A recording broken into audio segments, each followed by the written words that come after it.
Okay, thank you.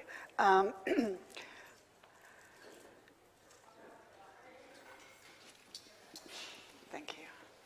So we are here to vote on the bylaws, which have been put together. First of all, I need to thank everybody who was on the bylaws committee. Can we please have a show of hands who was on that committee, or stand up, or Cameron, and okay, yay, thank you. And Michael is here, okay. And also, now it says in the bylaws that I get to run this meeting, but I don't want to do that. So I'm going to ask the senior warden, pass it over to the senior warden, who's really been on top of this whole thing the whole time. And so there you go. Thanks, Mother Robin. Sure. Good morning, everyone. I appreciate you all coming at this off-service time, 9 a.m. instead of 8 or 10 o'clock, and staying for this special parish meeting. As Mother Robin mentioned, we are here because of the hard work of this bylaws review committee, who've been hard at it for a year and a half.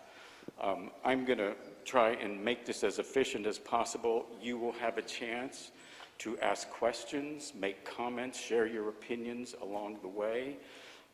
Raise your hand at any point, and you'll be recognized by who is ever holding the microphone. And what we will do in the end is pass out ballots and then do the vote, and then we'll adjourn and we can head into hospitality. But the order of business will be, I'm going to introduce Mike Donady, who will tell you some things about the process that the committee went to. I'm going to introduce Tim Austin, who had some concerns about wording of the new bylaws proposal, and would like to fine-tune the language a little bit, and that'll be subject to your votes along the way.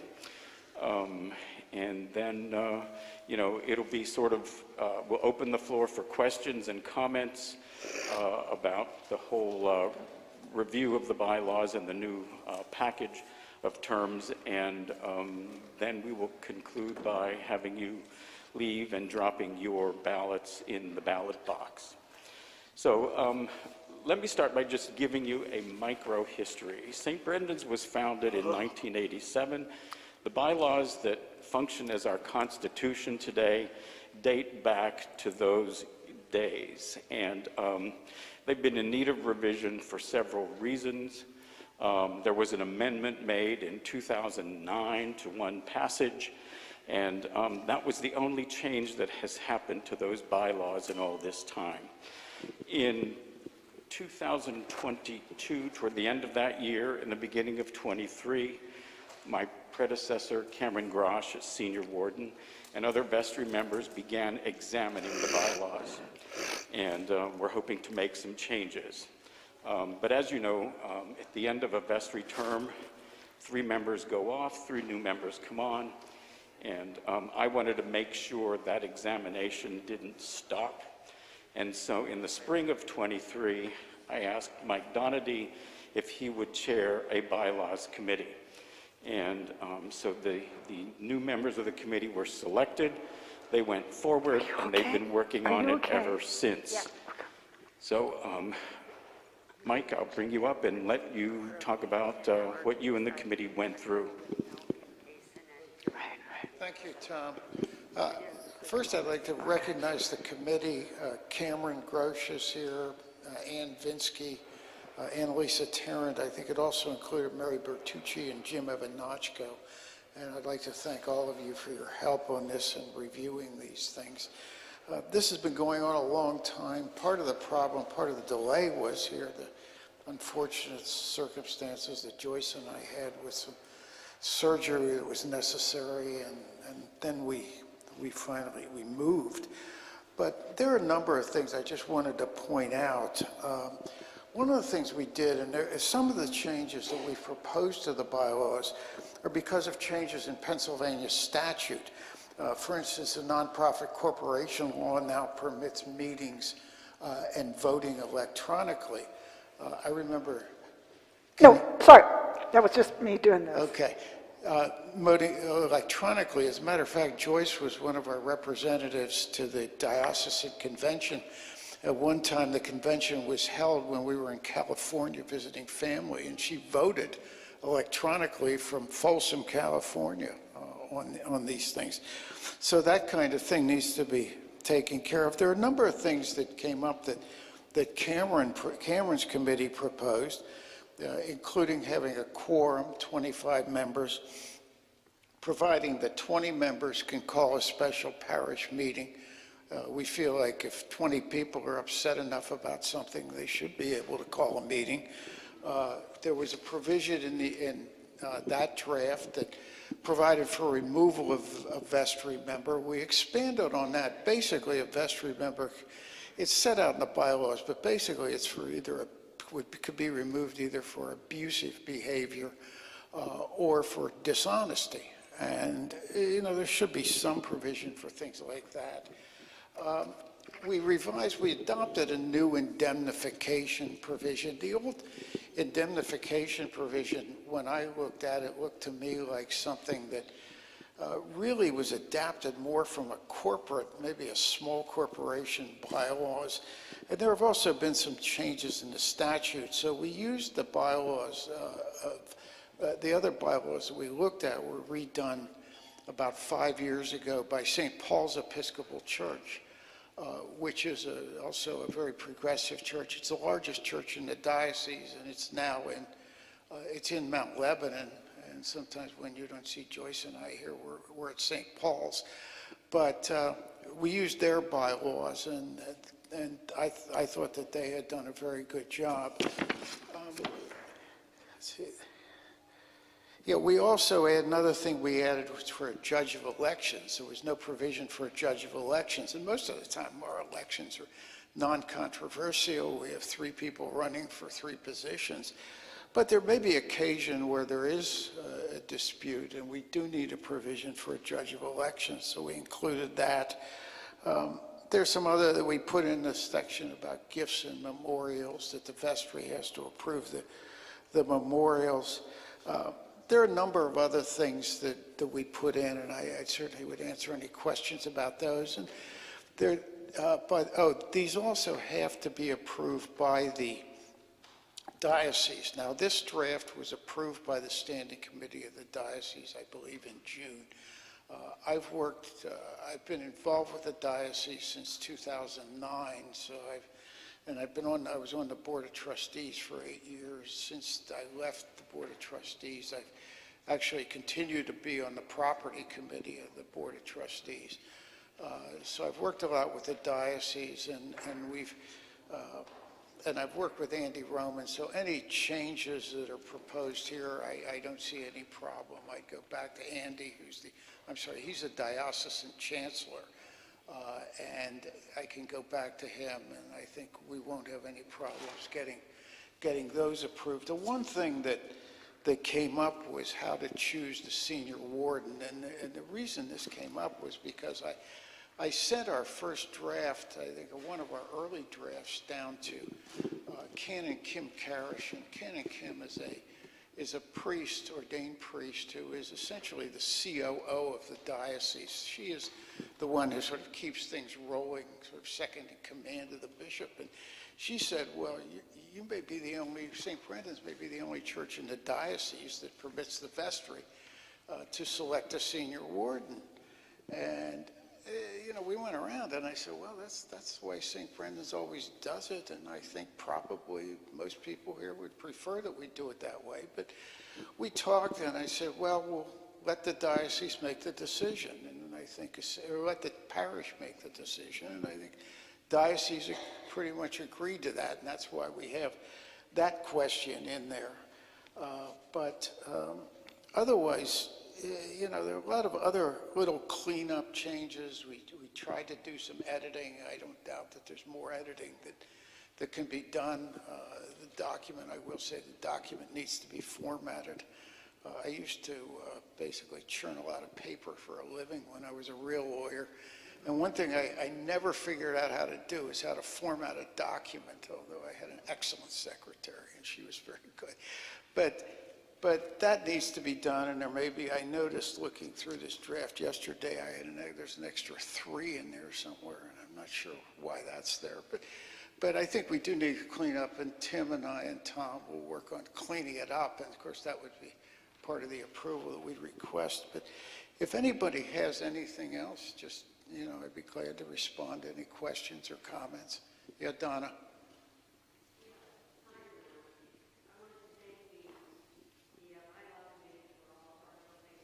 I'm sorry, I can't hear you. Here, Don, just wait 1 minute. Thank you. I wanted to first thank the Bylaw Committee for all the hard work they put into the revisions to the bylaws. I'm sure there was a lot of hours and careful thought. I just have 3 questions. First of all, I wanted to know why we chose only 25 as a quorum, when many, many Sundays we have double that here at church. It doesn't seem like it's enough, but I'm sure you have a reason behind that. Do you all my questions first? Yeah. Okay. Second question is, on one of the pages, it says the junior warden... You can't hear me. Sorry. The junior warden will assist the senior warden, but it doesn't say anything about upkeeping the maintenance in the parish, and that's typically what we've done here. I just wanted to address that. And thirdly, I wanted to address the choice of vestry or priest choosing senior warden. It seems like it's working the way we have it now. I've been at St. Brendan's for a little over 7 years, on the vestry for 3 of those years, and as far as I know, it's worked really, really well to have the vestry choose the senior warden. I know, I think at some point before that, the priest used to choose the senior warden here. I can't speak to that because I'm not sure what happened with that, but maybe someone else can. But I know when I was on vestry, we really looked to the senior warden to lead us, to guide us, to be the person to help us be a strong vestry. To have a great church, we need a great vestry. And that's why I wanted to know why that was even, and I understand that we might be the only church, but we're not followers here. We've always been leaders. And I'd like to keep that up. So those are my questions. I want to address that point myself. Yeah, in terms of the quorum, I think basically that came from Cameron's committee originally. We all thought it was a good idea. 25 seemed to be a good number. One of the concerns being that our annual meeting is held in January. So we don't want to make the number too high in case the annual meeting happens to fall on a day when there's bad weather. And I think our committee pretty much agreed that was a good number. In terms of the duties of the junior warden, I guess everybody understood. We didn't really think about adding anything there. I suppose we could. I'm sorry, yeah. I suppose we could. The final issue that Donna talked about, I think that's really going to be voted, that will be voted on separately. Yeah, I wanted to Okay, speak Darrell. to that. I just wanted to clarify for Donna and any others who have a question about that. We are we may be the only parish in the diocese where the vestry chooses the senior warden. And that may be inconsequential or consequential to you. I leave that to your consideration. Do I personally think that it's a good thing to be in conformance with the rest of the diocese? Probably. Now, I would remind you about option 2. That doesn't say the vestry is not involved at all. It says, if I read it correctly, that the rector or priest in charge puts forth a nomination, a selection, subject to the review and approval of the vestry. So it's, just take into consideration the actual wording of option 2. Thanks. Darrell, I want to emphasize that the committee takes no position on this issue. This came up because of a conversation that I had with people at the diocese who sort of expressed some concern that we seem to be different than everybody else, but sometimes that's the way it is. I'm sorry. Oh, go ahead, Cam. Hi, everyone. First of all, because I'm a member of the committee, I want to make it clear that I am not speaking on behalf of the committee when I share this opinion. Just like Mike said, the committee is not making a specific recommendation. But one of the things I noticed when I was senior warden, reading the bylaws and when we first started this process, is that the bylaws, seemingly by design, isolate the priest. And that was a concern of mine. The priest is not a member of the vestry. The priest does not get a vote on the vestry, but the priest is expected to attend vestry meetings. So this provision, I support it because it gives the priest a voice. Well, they have a voice, but it gives the priest a little bit more of an input on the leadership of the parish. This is a person that the vestry calls to lead the parish. And it just seemed to me that the bylaws as currently written didn't trust the priest to do that. So that was why I suggested this. That was why I've been an advocate for it. Just wanted to share my thoughts and background on that. Thank you. Cameron? I'm probably one of the few people who can speak to this because I've been on both sides of that. I've actually chosen a senior warden as a priest. The logic of why Anglican and Episcopalian does this is the idea that the priest chooses a leader that will help them in cooperation with the vestry to do the mission and vision that the priest has been called to do.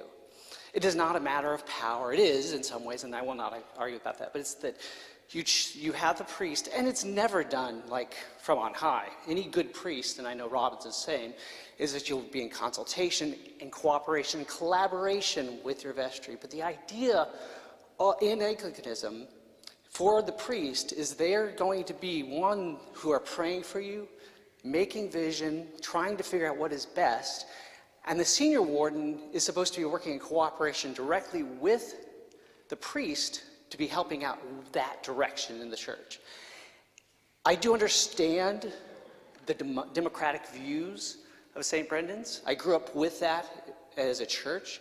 I'm just saying that is what we do as Episcopalians, is that we have and in fact it's really unusual that the priest doesn't have as much voice as they do, because most times the priest in Episcopalian sets the agenda, runs the vestry, and is actually the person who makes these decisions from a very bureaucratic view in order that they can say, I've been called here to help you find vision in the nitty-gritty of everyday vestry stuff. And that's why we are the one out of how many? Because 35. Out of 35, because part of what they're trying to do is we call a priest, at least this is my vision as someone who was one and hopes to be again, to be the one praying, leading, and in a bureaucratic way saying, when we meet as a vestry, we should be all going the same direction. It's not always, we always agree, anybody's ever been on vestry, but it lets the priest have not just voice, but understanding of casting vision and mission in a very down-to-earth way. I think that's why we do this as Episcopalians. I think that's why it's confusing for you. I also understand St. Brendan's always been a leader, as you said, in the sense that our people have led a very lay-led group of people. I just want you to know why everybody else does it the way they do it. So, there you go. I'm going to pile on. If you look at the language, I invite you to look at the language of option 2. It says, following a process of discernment to determine who should blah, blah. That doesn't say that the priest or the rector makes an independent decision and comes in and tells the vestry, here's my choice. I would presume that a process of discernment might include consultation with ministry leaders, vestry members in the parish. So I don't see that there's any autocratic aspect of option 2 at all. That's my last. Okay. Well, I guess, Megan?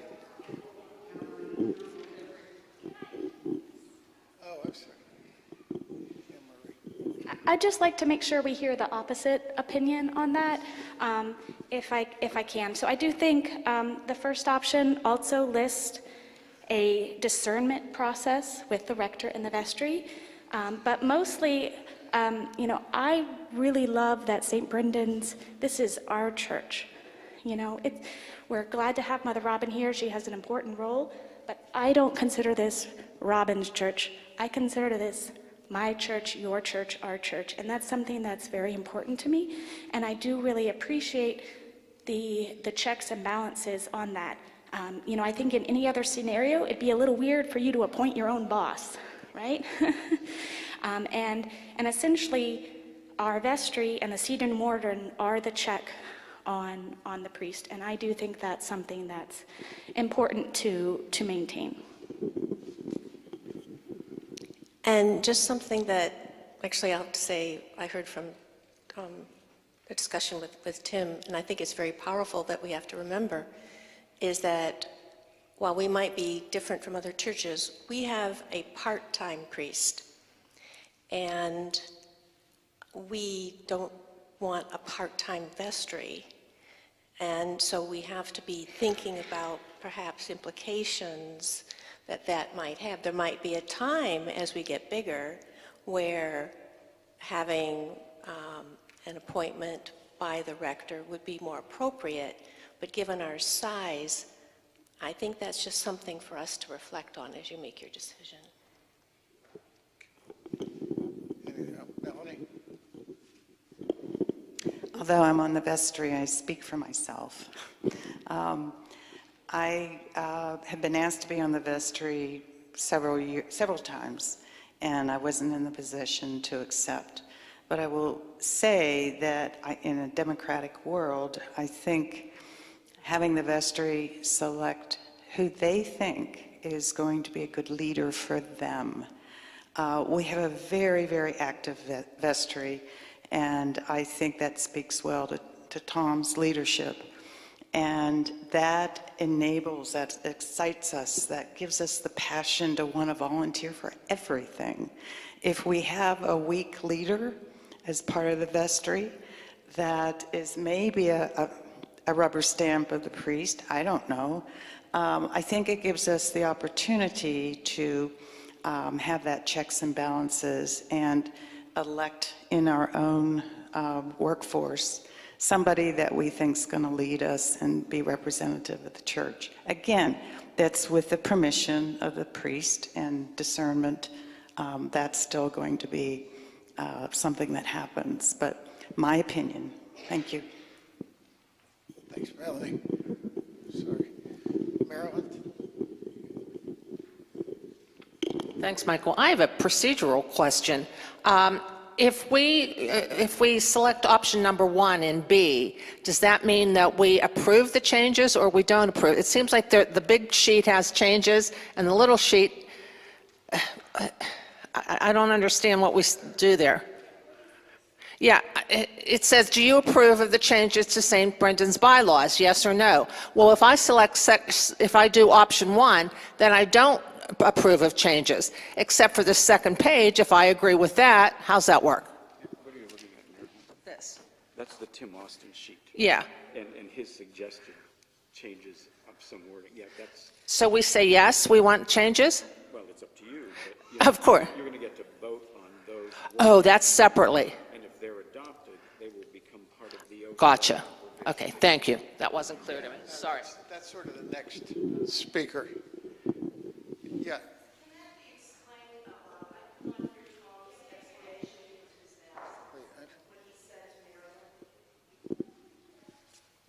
Yeah, Marilyn was looking at the sheet that contains Tim Austin's suggested revisions. We're going to get to that in a few minutes, and we can vote on those by acclamation, either one by one or all together, if you're fine with it. Michael is aware of it. He shared that sheet with his committee, and he and I consider those friendly amendments, meaning, we welcome those changes, but it is up to you as to whether you accept them. We will we'll consider those separately, and if you approve any or all of them, they will become part of the overall revision that you vote yes or no on. Okay, I don't know if that explains it. Yeah, Francis? Hi, everybody. I'm Frances Harpst. I'm one of your vestry members. I'm speaking on for myself, not the vestry. So I first started coming to St. Brendan's in the 1990s and raised my children here. And since that time, there have been many different priests with all their relative focuses, strengths, weaknesses, level of participation. As a new vestry member, I've been pleasantly and also markedly impacted by the amount of work that the vestry does. And my understanding of the structure of the vestry and the priest is that the priest focuses on our spiritual life, which envelops, everything we do. The vestry gets down to nitty-gritty, hard work. And on the back of the bulletin, there are all the areas that each vestry member is responsible for. It's a lot. And so my experience is that we're not needing spiritual guidance in that area. We need people who roll up their sleeves and get it done. And we need a leader who understands the scope of the work, the 12-month calendar of what needs to happen in the vestry when, brings forward the kind of new rules and regulations from the diocese that we need to consider and figure out how to implement. So that's that's the kind of leadership that we need on the vestry, and that's why I would propose the option where we choose our leader so that make sure that we have somebody with the depth of experience, the breadth of the longevity at St. Brendan's to provide that continuity that we need. Thank you, Francis. Yeah, I'm sorry. Am I reading it correctly? The second option does require the approval of the majority of the vestry.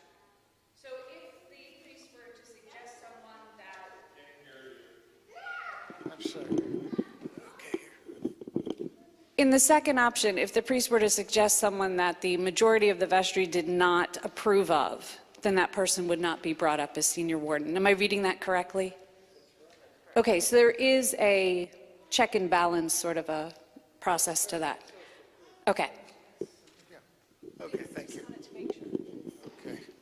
Anything else? Okay. Yeah.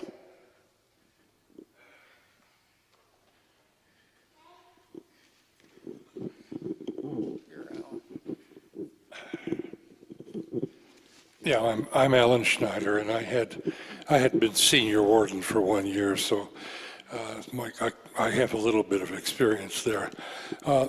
It's been the polity of the Anglican Church that there be a priest's warden and a people's warden, and that is sort of the first option.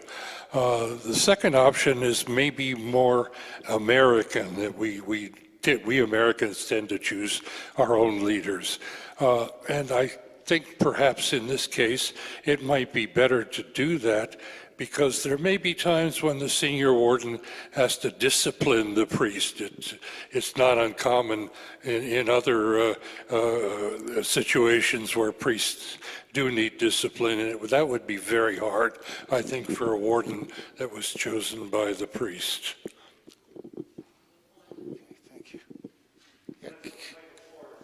Okay, Cameron.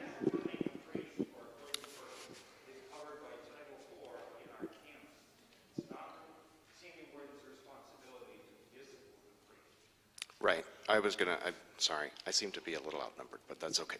I just want to make sure that everyone is understanding. Yes, it's not the senior warden's job to discipline the priest. It's the vestry's job. The senior warden, in this instance, the way that it's currently set up, would convey the vestry's message to the priest, but the senior warden unilaterally should never be disciplining the priest on his or her own. If that's happening, there's a bigger problem with the bylaws. Okay. May I respond to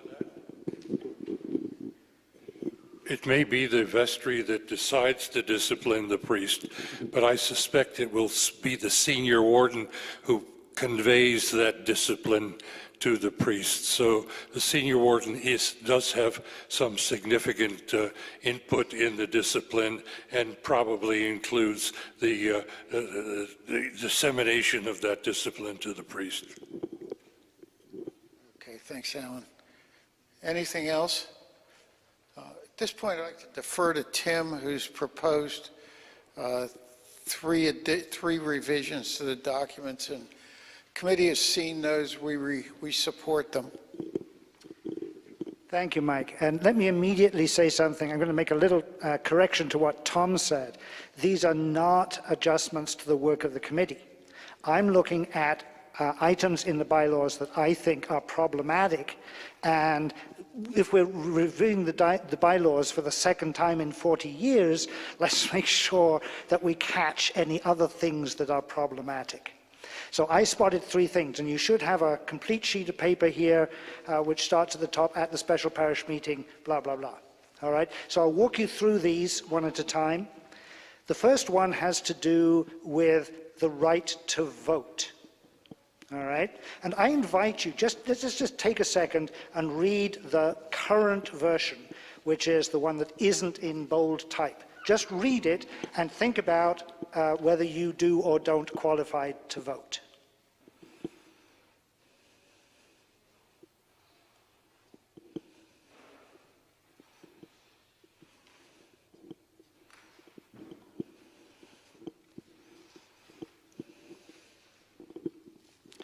There are a series of ors and ands there. And working out how the combination works, I think, is really hard. And there's nothing more important than this, all right? Understanding whether you are a member of this parish and entitled to vote is sort of fundamental. All I did in my suggested rewording is, I think, to make the language simpler. So take a look at the bold-faced version.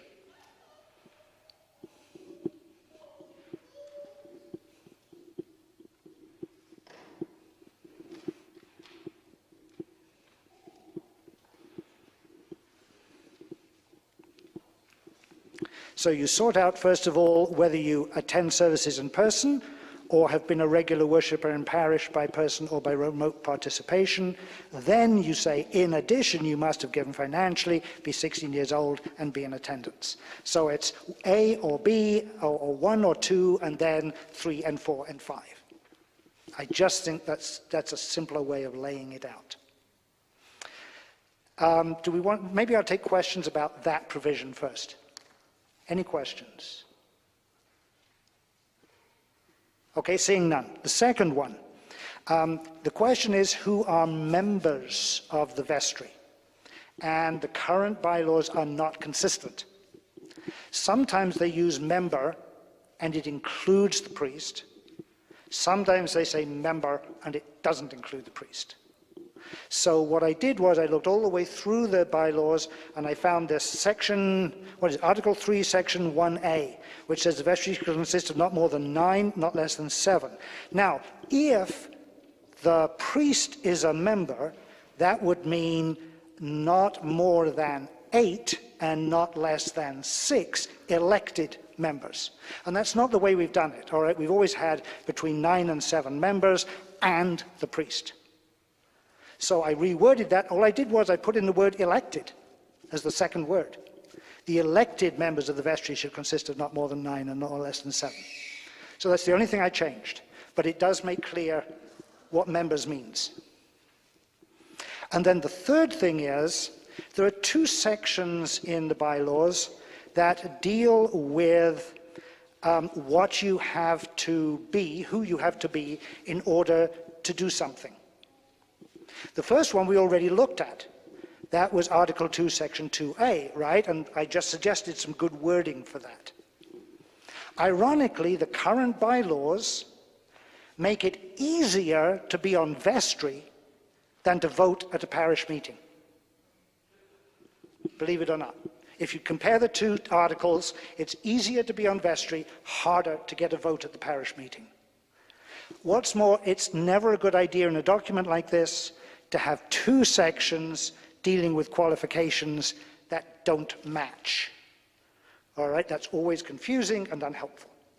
So what I did was I said, if you look at the bottom there, Article 3, Section 2A would read, all persons elected to serve as members of the vestry shall be members qualified to vote at parish meetings, as defined in Article 2, Section 2A, at the time of the annual parish meeting at which they are elected. It just refers back to what we already said about the right to vote. So to be on the vestry, you've got to have a right to vote. Any questions? So I'm really grateful to Mike and his committee for accepting these as friendly amendments. Hopefully, since they don't object to these, we don't have to go through too much of a big palaver. If there are no questions about Tim's proposals, I would entertain a motion from the floor to accept all three by acclamation. So moved. Richard moves. Is there a second? I'm sorry, I didn't hear. Phoebe seconds. All those in favor? Well, are there any more points to be made? Any discussion? If not, all those in favor say aye. Those opposed? Okay, thank you very much, Tim, for those improvements. And so now we're headed into the home stretch. I thank you for that robust exchange of opinions. That's what a good parish meeting is all about. And I will ask our judge of elections, Richard Munch, how he would like to collect the ballots. Yes, I would ask that the ballots be folded in half and passed into the center aisle. Are there any other comments or questions before we wrap this up?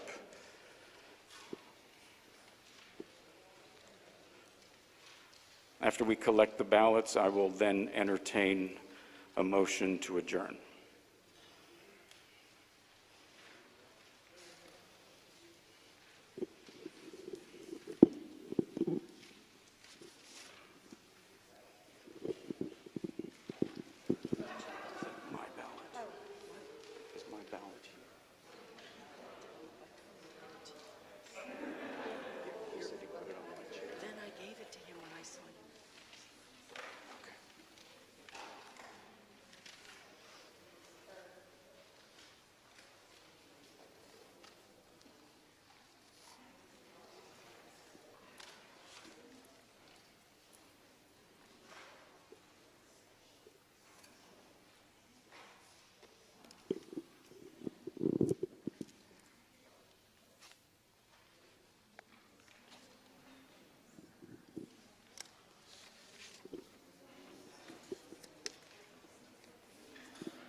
Now would you pass all the pens or pencils to the center aisle?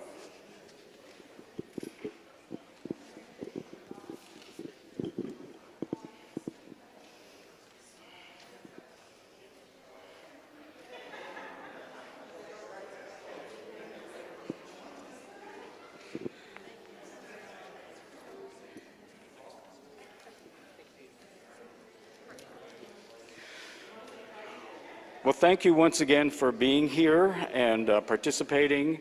I will now entertain a motion to adjourn. Cameron moves, Kate Heston seconds. Any discussion? All those in favor say aye. Those opposed? Thank you. Have a good day.